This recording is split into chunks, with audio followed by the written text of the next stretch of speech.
Hey guys, Eric with River Pools of Salt Lake here.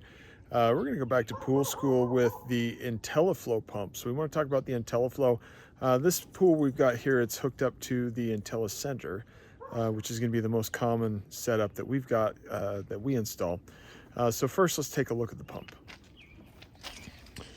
So back here, this is a dual pump system, but it's two Intelliflos. So if we take a look here, we've got this first pump. If we open up the screen back here, and then we'll just flip on the pool, you're gonna see it first pop up with the speed, but then it's gonna say display not active.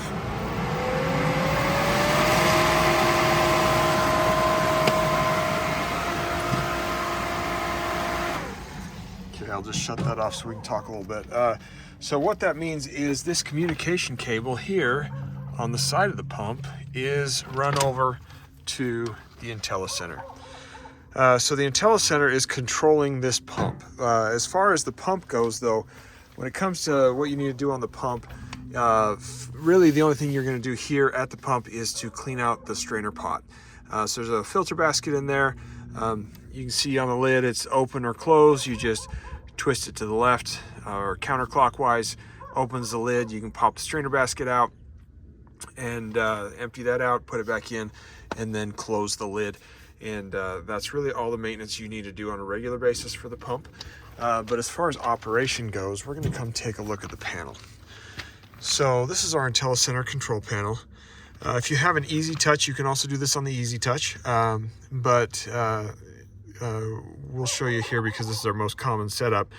But what we've got here is this Intelliflo is a VSF, which stands for variable speed and flow. So it's not only a variable speed pump, but it's a variable flow pump. And so let's talk about what that means. So if we come in here to settings, click on settings, scroll to the bottom, advanced system configuration, and then the top one here, installation setup.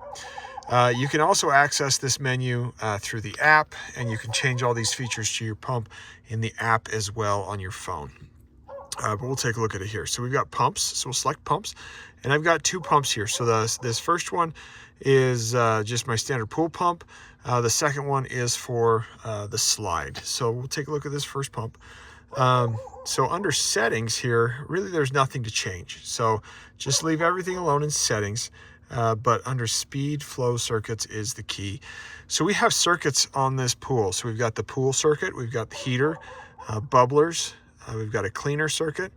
So when we look at these, so this one, the pool, you can see it's toggled to GPMs. We can also toggle that back to RPMs.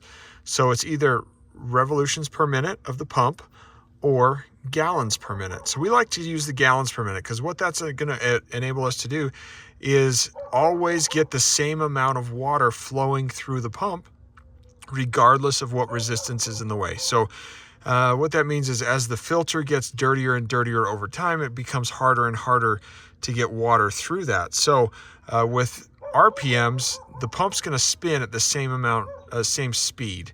And so it's going to push a different volume of water over time with a clean filter versus a dirty filter.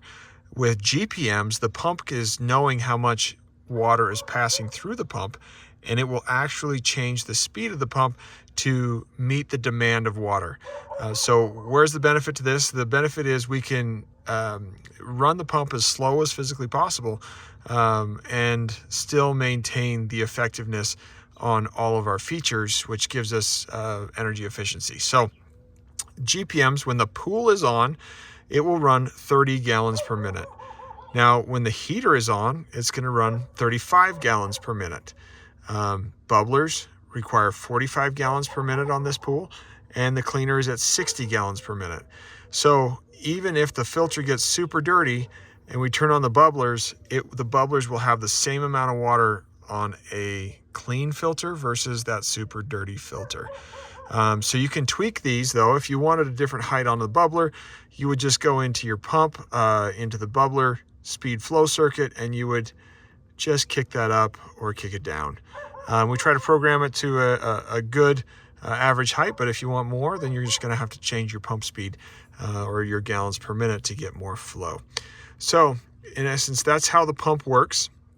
With an IntelliCenter, you can do all these same settings in an easy touch.